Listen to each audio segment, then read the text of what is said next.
para você que está ligado na programação da Rádio Defensoria. Está começando mais um podcast Entrevistas DPE comigo, Beatriz Prio. E hoje nós iremos conversar com o Ed Luiz Chaves, que é psicólogo da Defensoria Especializada da Mulher aqui, da Defensoria Pública de Roraima, para falar sobre um problema frequente do carnaval, que é o assédio, e muitas vezes minimizado ou tratado de forma normal durante esse período de folia, né? A festa que prega muito a liberdade, a diversidade, mas estava até falando pro Ed aqui antes de iniciar a entrevista que tudo tem limite também, é sobre esses limites que nós iremos conversar hoje. Primeiramente, muito obrigada por ter aceitado o convite, seja muito bem-vindo. Obrigado, Beatriz, obrigado ao convite para a gente falar desse tema que é delicado. Afinal, a gente está falando de um momento de festa, mas a gente precisa lembrar de assuntos importantes, não deixar passar. Ainda mais nesse momento que a gente sabe que é muito comum, né? As situações de violência contra a mulher. E falando sobre esse tipo de violência, né, de fato, contra a mulher, o que é o assédio, né? Como diferenciar ele, talvez, ali de uma paquera até esse ponto de assédio mesmo? Então, é importante a gente até pensar num outro nome, que é a importunação sexual, que hoje está lá prevista no Código Penal brasileiro, né?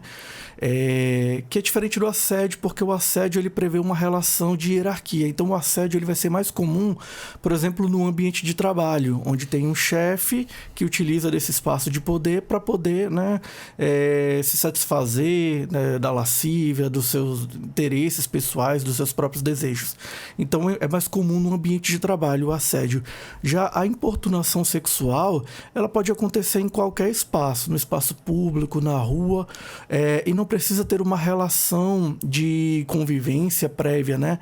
Qualquer pessoa, né? Então um homem que ele importuna, que ele causa um constrangimento a essa mulher com a intenção de satisfazer seus próprios desejos, então desde uma cantada inoportuna, desde uma chegada ou passar a mão, ter um toque, fazer gestos e atos libidinosos, né, que tem esse caráter, ele já é considerado uma importunação sexual que no Brasil hoje é crime. Então a gente não está falando de algo simples qualquer, a gente está falando de uma violação de direito e uma violação que fere a dignidade da pessoa humana. Então a gente vive ainda num momento histórico que traz consigo todo o arcabouço do machismo, do patriarcado, né? Onde coloca os homens numa suposta relação de poder e na cabeça desses homens machistas, ele pensa que a mulher que está ali na rua, aquele corpo que transita, também faz parte do espaço de poder dele. Então ele acha que ele pode fazer um assovio, uma cantada inadequada. E é importante, inclusive, lembrar que essas lutas, né, essas discussões em relação à cantada, ao fio-fio, não é de hoje. Então, por exemplo, temos campanhas desde 2013, uma delas intitulada Chega de Fio-Fio, que são justamente mulheres que discutem por que você não pode, por que uma mulher não pode andar na rua sem receber um assovio, uma cantada, né? Para ela poder andar livremente, né? Se sentir segura. É claro que aqui eu estou falando do ponto de vista de quem trabalha, de quem atende a mulheres. Com certeza uma mulher poderia falar sobre isso aqui com muito mais propriedade. Mas, enfim, a gente precisa, e por isso que eu estou aqui, para chamar os homens para essa discussão. De pensar que hoje importunação sexual pode levar, inclusive, à prisão. E falando sobre esse cuidado, né, que se deve ter, os homens, né, essa proteção, acho que o homem de bom caráter, o homem que não age dessa forma, ele realmente deve somar com essa causa que é o que você está fazendo aqui como profissional, como alguém que está representando também a Defensoria Pública do Estado, mas de somar com isso, até porque você citou um ponto importante, que é de como a mulher está ali se divertindo, né? Talvez nesse período de carnaval ela esteja tenha bebido, né? Esteja um pouco fora ali de si também, esteja mais, não fora de si, mas um pouco mais à vontade, né? Mais expansiva, mais comunicativa, com uma roupa também mais curta devido à fantasia que seja ali para brincar no carnaval. Isso não significa nada, certo? Exatamente. A gente sempre diz que nenhuma roupa comete violência. Nenhuma roupa comete assédio ou importunação sexual. É importante a gente entender, e esse é o convite que eu sempre faço nas rodas reflexivas com homens, é que a gente pensar que aquele corpo, ele é de uma outra pessoa. Então, tudo o que vem depois do não é importunação. Ainda que seja, inclusive, nos preparativos ou nas preliminares de um ato sexual. Mas nessas preliminares, no preparativo, se naquele momento a mulher falar, não me sinto confortável, quero parar não quero aqui, mais, né? não quero mais, é importante que esse homem entenda que ela não está fazendo um jogo, ela não está fazendo... Naquele momento ele tem que entender que é o momento de parar. A gente precisa dizer o óbvio muitas vezes, que o não, ele não significa outra coisa, ele significa exatamente isso. Não, é uma negativa de que aquele momento precisa ser dado um basta, parar. Então, estabelecer que esse corpo território da mulher, né, que algumas teóricas do movimento feminista trazem, que é a mulher como ter esse território como corpo, ele precisa ser respeitado e ele tem um dono, e esse dono é a mulher, né? Então, independente da roupa que ela estiver, independente da condição de consciência que ela estiver, inclusive é importante ressaltar isso, que caso ela esteja com a consciência rebaixada, seja pelo uso de álcool, seja pelo uso de qualquer substância que altere a consciência, se houver uma violência ali, ela pode ser tratada judicialmente como um estupro de vulnerável, né? Porque a mulher, ela não está com as faculdades plenas, né? Faculdades mentais plenas, a consciência está rebaixada, então ela não sabe o que está acontecendo. Então, se for verificado que houve uma violência, já é tipificado em um outro crime, né? Então, já é agravado e a pena é maior. Exatamente, pode ser agravado, né? E, claro, tem todo o processo do julgamento que vai ser avaliado, mas sabe-se que aquela mulher não estava com essas faculdades mentais plenas ali naquele momento por conta do álcool ou outra substância. Então, é importante pensar nisso. E em relação a esse sentimento mesmo, né? Psicologicamente avaliando, como psicólogo que você quais as consequências emocionais desse tipo de tratamento, né, que a mulher recebe, que de fato é esse crime de importunação sexual? Então, toda violência, e quando a gente fala de importunação sexual, ela é uma violência porque ela desrespeita esse espaço da mulher, né, o espaço que é o dela, que é o próprio corpo, ela deixa... Na verdade, quando a gente conversa com mulheres que já foram vítimas da importunação sexual ou de uma outra violência baseada no gênero, é muito comum elas relatarem que a mulher ela já sai de casa muitas vezes com um certo receio, um certo medo. Ninguém deveria sentir medo por andar na rua, né? Se a gente pensar que ninguém... Mas quando a gente pensa numa mulher andando numa rua à noite, desacompanhada, e um homem andando nessa mesma rua à noite, desacompanhado, será que os medos deles vão ser iguais? Provavelmente não, porque as mulheres, se a gente for pensar historicamente, elas sempre temem que a sua intimidade, a sua dignidade sexual, o seu corpo seja violado. O homem provavelmente, e eu pergunto isso para os homens nas rodas de conversa, você andando numa rua sozinho à noite, qual é o seu medo? Ser assaltado, ser agredido fisicamente. A mulher não. Além disso, ela tem um medo de que a sua dignidade sexual, o seu corpo seja violado como mulher. Então, recentemente a gente teve uma trend que saiu aí, que perguntava para as mulheres: se você estivesse andando numa floresta escura sozinha, quem que você preferiria encontrar? Um urso ou um homem desconhecido? E aí, né, teve toda uma discussão, repercutiu, porque elas falavam: eu preferia encontrar um urso. Por quê? Porque o urso eu sei que eu só seria morta, né? Para entender a sutileza da coisa, da camada que tem além disso, de que a gente, homem, não tem esse medo. Não passa esses medos, essas preocupações com a gente. E, infelizmente, em função desse histórico de violência que as mulheres sofrem ao longo, enfim, de toda a história da humanidade, são esses medos que a gente, homem, não entende. Então, pra gente parece que é só um fio-fio, pra gente, homem, parece que é só uma cantada, um olhar diferente, mas pra mulher não. Ele tem um significado diferente. E quando a gente atende essas mulheres que sofrem, né, ou já passaram pela importunação, as discussões que tem em torno disso, Elas vão falar dessa insegurança de sair na rua, de ter que pensar qual roupa que ela vai usar, por exemplo, para ir numa oficina mecânica, qual roupa que ela vai usar para ir em determinado ambiente que é predominantemente masculino, coisas que a gente não pensa, né? Então, um homem pode, por exemplo, fazer um Cooper, uma caminhada, uma corrida no calçadão, sem camisa. Já a mulher, né, dependendo do nível e da forma como ela lida com isso, é muito comum ela falar assim: eu não uso determinada roupa, ou eu não vou sozinha, eu prefiro determinado horário que tem menos gente. Então, eu escuto de mulheres, seja mulheres próximas a mim, né, esposa, irmãs, amigas, falarem de que é um desgaste mental que a gente não tem.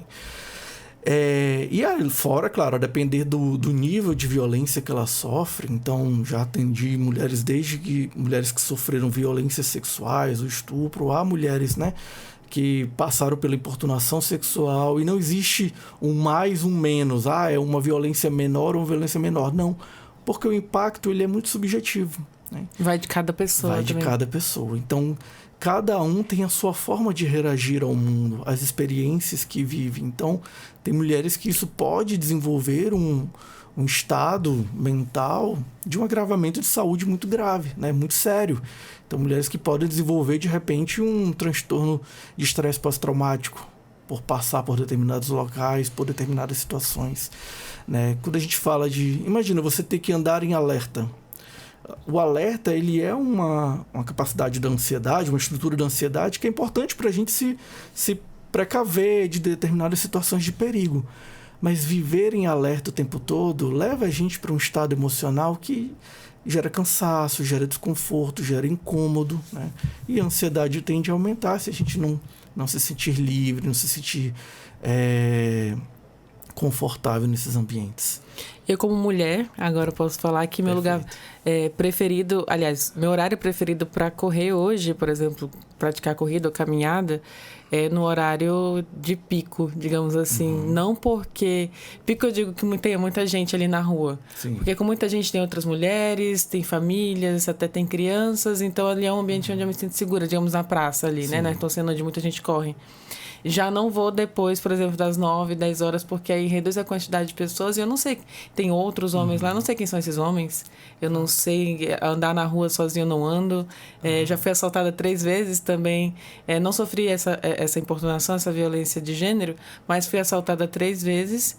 E eu não ando na rua da minha casa nem a pau sozinha. Então, assim... Eu vejo que realmente assim, a gente anda em alerta, a gente anda em todo o tempo de forma vulnerável. Eu digo que não foi uma violência de gênero, mas de toda forma acaba sendo, porque um homem, um assaltante vê uma mulher de forma mais vulnerável. Sim. E ele tem mais coragem de chegar nessa pessoa do que um homem que esteja ali andando na rua. Então, de toda forma, a gente se sente assim mesmo, do jeito que você está falando, né?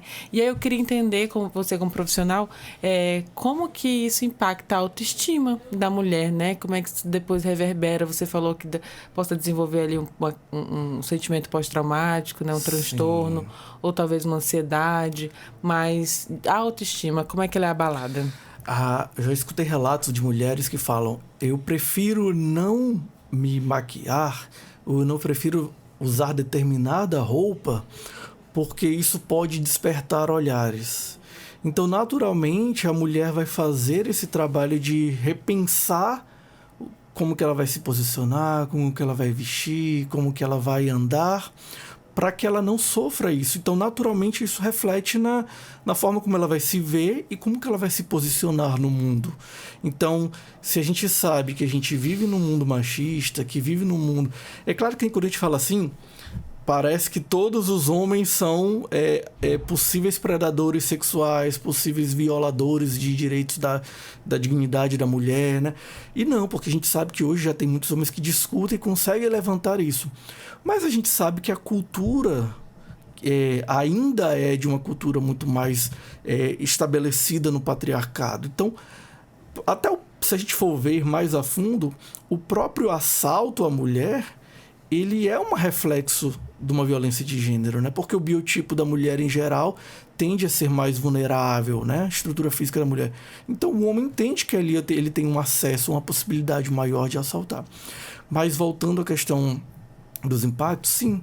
Mulheres que relatam pra gente de que deixaram de se vestir, ou, por exemplo, e aí entra um assunto um pouco mais delicado, mais sensível, mas quando a gente faz escuta de mulheres que falaram que foram vítimas de violência sexual na infância, elas falam que daquele momento em diante, elas pararam de usar determinada roupa, nunca se maquiaram, nunca deram atenção ao próprio autocuidado ou coisas básicas, porque tinha medo de que isso pudesse ser fator de despertar Olhares, né? de assédio mesmo, né? E aí vira o assédio, vira a importunação, ou andar em determinados locais, né?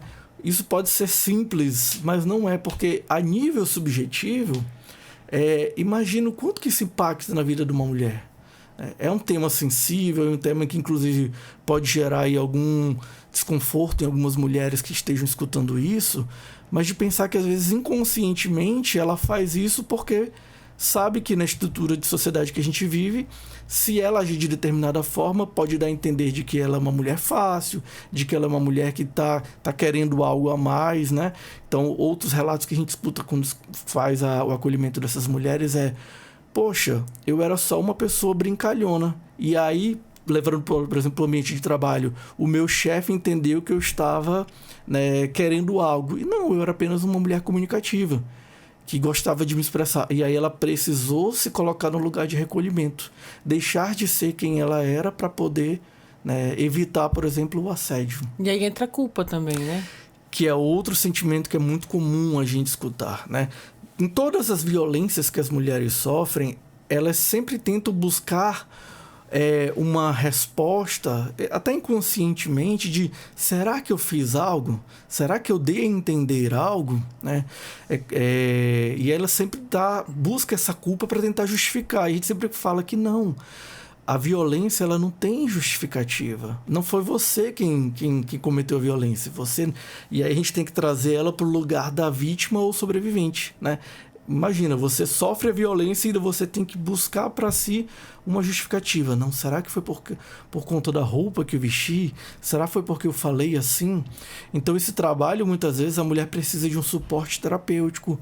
Levar isso para uma consulta, para um acompanhamento psicológico, para dizer, não foi culpa minha. Mas, por exemplo, é muito comum as meninas crescerem sendo poldadas, né? No sentido de não senta assim, não ande dessa forma, não fale desse jeito. Então, se aconteceu, ela pode pensar, será que foi porque eu andei daquele jeito? Será que foi porque eu me vesti daquele jeito? E não, é uma violência, né? Por isso que quando a gente fala de violência estrutural, que é a violência baseada no gênero, independente do que ela fizer ou deixar de fazer, ela vai acabar sendo vítima em algum momento, né? Ali por conta da estrutura que a gente vive. E como trazer essa consciência para a sociedade, principalmente nesse período agora de carnaval? Uhum. Coisas como essa, né? De a gente ter espaços para isso, de diálogos, inclusive de outros homens falarem com outros homens, né? Numa roda de conversa, num bar, o que quer que seja, e dizer, olha, ei, ela não gostou, acho que ela não quer. Se você percebeu que a mulher em algum momento deu a entender que não deseja nada mais, além do que, de repente, um beijo, ou um abraço, ou um chaveco, que alguns homens questionam pra gente, então não pode mais cantar, não pode dar mais uma cantada, não pode mais flertar. E a gente sempre explica que há uma diferença entre o flerte, a cantada e a violência, né? A cantada você tem que entender os sinais da mulher. Se ela tá deixando à vontade para que aquilo evolua para um relacionamento, ou quem sabe uma relação sexual, ok. Mas se não teve, né? Então você faça essa leitura. Então, isso é claro também, quando a mulher não quer, é muito claro. Mas a gente sabe que na cultura, né, comum os homens entenderem que não, o não é charme. É charme, ela só está se fazendo de difícil, ela não quer ter tida como uma mulher fácil. Então, nessa cabeça da cultura machista, ele vai entender que não, se eu insistir mais um pouquinho, ela vai permitir que a gente tenha algo mais. E, pelo contrário, hoje as mulheres, acho que, né, claro, a gente não pode generalizar, cada relação é uma relação, mas você respeitar o espaço da mulher talvez seja a principal cantada que você possa dar para ela. Eu fico admirada quando o homem ele respeita mesmo assim. Você citou um ponto importante, que eu acho que essa consciência também que a mulher também está tendo em se respeitar também, em entender ali os seus limites e desmistificar essa questão do machismo, porque com o machismo, com essa estrutura patriarcal, em muitas ocasiões, e eu já me vi nessa situação, eu tenho que deixar porque é assim mesmo, eu tenho que deixar porque o homem é assim, eu tenho que deixar que a mulher tem que agir dessa forma, a gente foi educado assim, cresceu assim, e não tem que ser assim, eu não tenho que deixar porque eu tenho que agradar alguém, agradar um homem, e isso vai muito dessa conscientização, desse amadurecimento da sociedade como um todo e esse amadurecimento pessoal também. Então, isso tudo tem que ser discutido, levado, né? Essa nossa entrevista é uma forma de trazer essa consciência, mas como o Ed falou aqui, no momento ali que você está acompanhando alguém, é a forma de ajudar também, vamos falar sobre a forma de ajudar, né? Como é que a pessoa pode ajudar alguém ali dando esse toque, né? Você, cara, para por aí, ela não quer, né? Ela não gostou. Ou uma amiga também, que vê uma outra amiga que bebeu um pouquinho mais, está mais vulnerável, cuidar, guardar esses tempos. Eu fui para uma festa e deixaram ele não era uma mulher, era um rapaz, né? Mas deixaram ele um pouco do nível de álcool estava elevado e largaram ele, os amigos, deixaram ele para trás, assim. Aí eu e os amigos, a gente conhecia ele de vista, né? A gente acolheu ele, não, fica aqui perto da gente, tudo mais. No final a gente deixou ele em casa e ele estava muito vulnerável. E aí eu imagino, se fosse uma mulher, o que teria acontecido também, né? O que poderia acontecer? Então, assim, vale isso também. Você que foi com alguém, volte com essa pessoa, ou pelo menos saiba onde é que ela vai ficar em casa, né? Onde é que ela está indo. Essa proteção mútua entre parceiros, amigos ali é muito importante também. Você, quando vai aconselhar também, você fala muito sobre isso, Ed? Sim, a gente... É importante a gente... pelas questões de inseguranças da vida cotidiana que a gente leva, é importante você ter um roteiro. A gente sabe que na adolescência e juventude, a gente tem um sentimento, e aí os psicólogos dessa área, os pesquisadores dessa área, falam já há muito tempo da sensação de onipotência da juventude, que parece que nada vai acontecer com a gente, né? Mas não, a gente precisa entender que, às vezes, a gente pode estar numa situação de vulnerabilidade e é preciso você traçar um roteiro. Assim como você vai fazer uma viagem, você sabe o dia que você vai e o dia que você volta. E como você volta, de ônibus, de avião, de carro. A ida para a balada tem que ser algo parecido, você tem que planejar. Sair um pouco dos planos, mas não, você vai voltar com quem? Conheci uma pessoa na balada, quem é essa pessoa? Para onde que eu vou? E depois para onde que eu volto? É importante a gente entender esses mecanismos de segurança, de autopreservação. Mas para que não aconteça casos como esse que foi na mídia amplamente divulgado da menina que foi a um show, da jovem que foi a um show, ela foi de Uber, de táxi, carro de aplicativo, bebeu bastante ali, né? E os amigos colocaram ela no carro de aplicativo, ela voltou para casa, saiu lá a rota, só que era isso, às 4, 3, 5 da manhã, e o motorista do aplicativo apenas deixou ela num poste na frente da casa. E ela completamente desacordada em função do uso do álcool. O que aconteceu? Passou um homem, né? Carregou essa mulher, essa menina, essa jovem, levou até um terreno baldio, ela foi violada, né, sexualmente, violentada sexualmente, e depois tem as imagens dele trazendo, deixando ela no mesmo lugar. Então, para você ver, né, o nível do como que era um corpo, né? Era uma pessoa desacordada ali, mas na cabeça desse homem violador, ele acha que era apenas não tinha sabe? Era um objeto, um objeto mesmo. Exatamente. Então, e aí a gente precisa falar dessa objetificação da mulher, né? De que desde campanhas, hoje a gente já tem campanhas mais conscientes, mas quem cresceu aí na década de 90, anos 2000, como que as campanhas objetificavam o corpo da mulher, principalmente as campanhas de bebida, né? De a mulher como um troféu, a mulher como recompensa. E isso cria um arquétipo, uma imagem de que a mulher de fato é um objeto, que para aquele homem ela é apenas um objeto. Então, falando em medidas de segurança, com quem vai? É aquela coisa bem mãe, né? Que pergunta assim, quem cura, com quem vai? Que horas volta? porque a gente não sabe o que pode acontecer. Então, é importante ter estabelecimento. Numa situação, por exemplo, no carnaval agora, observe se tem policiamento, se tem segurança, aconteceu alguma coisa, qual é meu ponto de referência? Aciona, né? Aciona alguém, vai sair para fazer alguma coisa, vai com alguém, sai com alguém. O ideal de uma sociedade ideal, a gente não precisaria pensar nisso, mas a gente sabe dos riscos que se correm. Então, vai com alguém, nunca vai sozinho. Você sabe quem é essa pessoa? Bebida, né? A gente sabe que tem golpes do tipo Boa Noite Cinderela, que você deixa a sua bebida ali, pode ser uma bobagem, mas a gente já atende, e aí eu vou falar também de uma experiência como psicólogo do Hospital Materno-Infantil, que a gente atende a mulheres que sofreram violência sexual e elas são encaminhadas para lá para fazer todo o acolhimento e a profilaxia da violência sexual. E é comum a gente receber meninas, mulheres que foram dopadas por conta de uma bebida. Né? Parece ser algo assim... de grandes cidades, né? De grandes cidades, mas não. Né? Meninas que estavam andando e parou um carro e foi forçada a entrar. Eu não falo isso no sentido de causar medos, mas a gente... para entender que acontece. É a realidade de uma cidade, né? de um centro urbano. Ainda que não seja uma cidade grande, mas se já tem os riscos de uma cidade urbanizada. Então... pense, vai ali, tem policiamento. Agora, no carnaval, a defensoria vai estar lá também fazendo os trabalhos de mobilização para que a gente possa vivenciar o carnaval sem ter os seus direitos violados. Então, que as meninas e as mulheres que vão ao carnaval, e aí mulheres trans, homens trans, independente também do gênero, da identidade de gênero, qualquer pessoa possa curtir o carnaval sem ter o seu direito violado, sem ter a sua dignidade violada. Né? A gente precisa falar do óbvio sempre, relembrar o óbvio sempre, porque a gente está aqui hoje, Beatriz, falando de uma luta, de uma estrutura cultural muito antiga, que é o machismo, que é o patriarcado, que não vai mudar de uma hora para outra, mas que a gente, nas próximas gerações, aí já vai formando homens e mulheres conscientes dos seus espaços. Isso é muito legal, eu adoro fazer isso, de divulgar, de trazer essa informação, porque é a forma que a gente encontra mesmo de ajudar a trazer essa consciência coletiva das pessoas.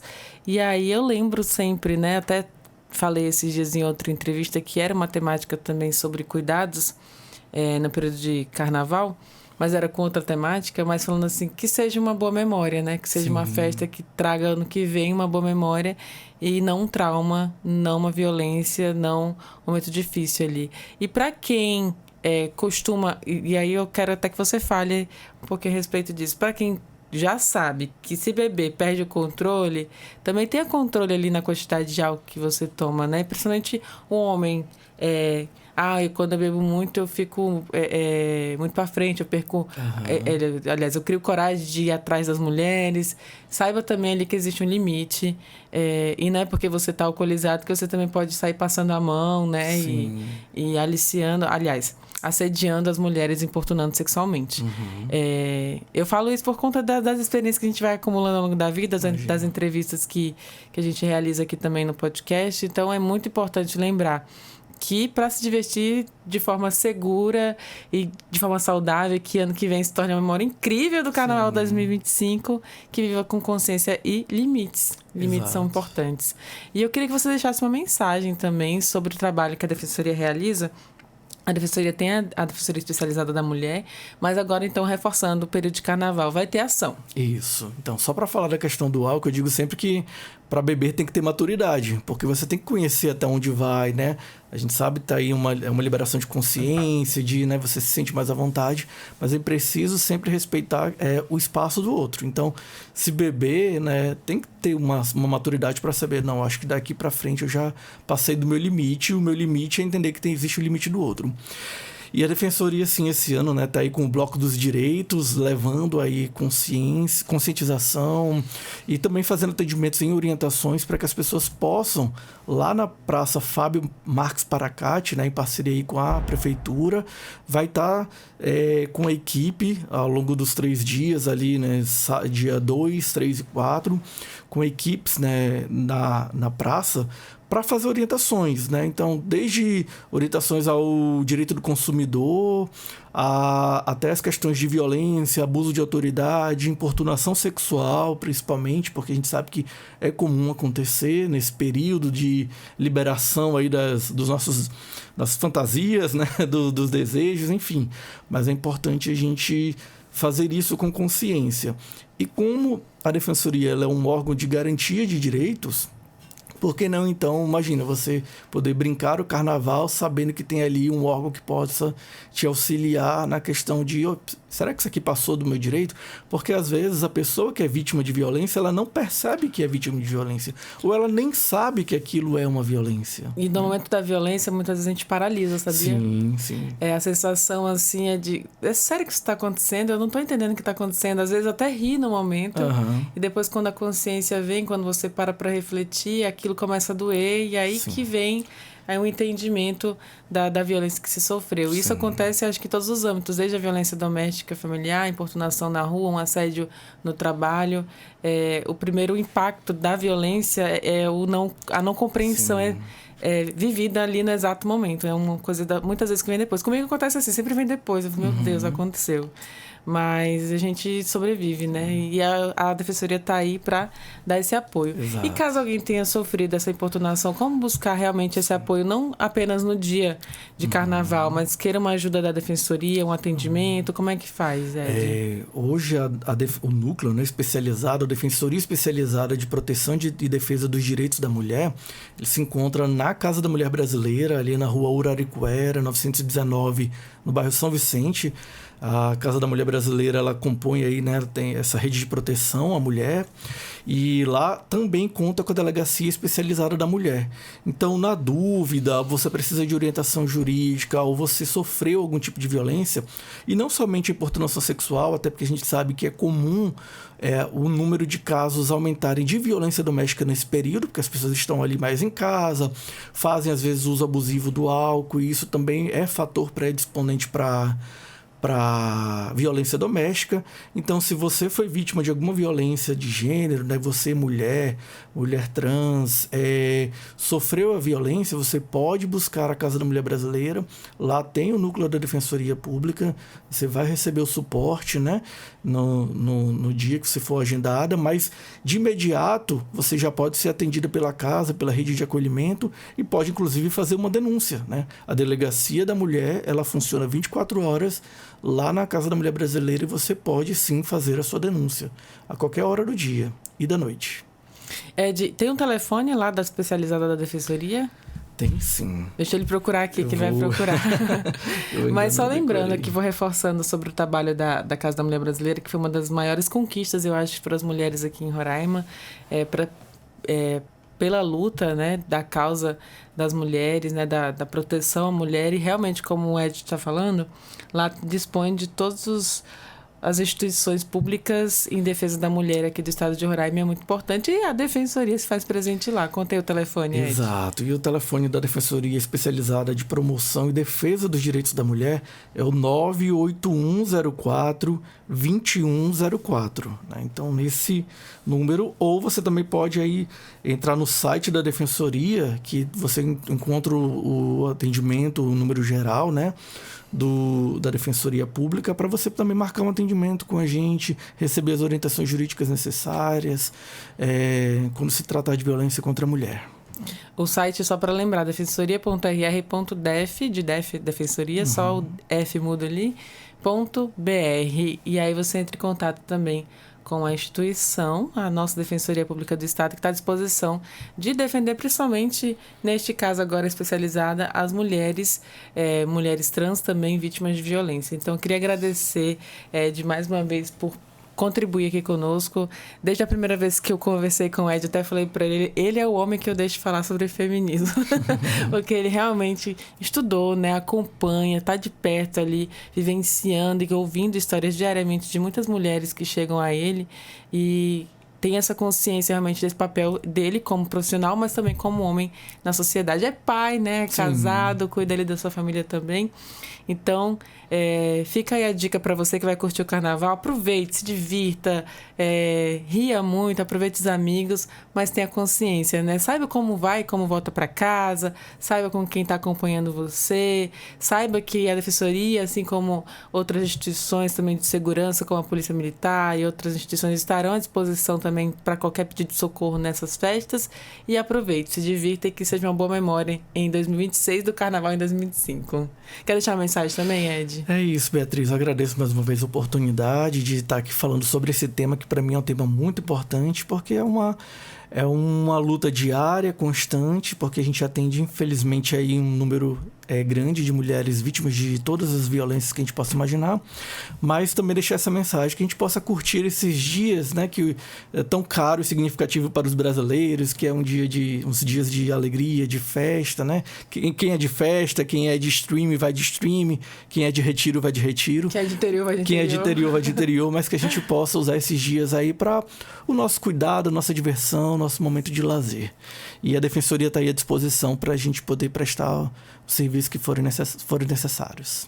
Muito obrigada mais uma vez. E assim a gente vai encerrando com o Ed aqui, com essa conversa de consciência mesmo, para você que está nos ouvindo. E eu te lembro que você pode ouvir essa e outras entrevistas acessando os canais oficiais da Defensoria Pública de Roraima, no Deezer, no Spotify e também no YouTube. Qualquer dúvida, digita Defensoria RR. Muito obrigada pela sua companhia e eu te espero no nosso próximo encontro. Tchau, tchau!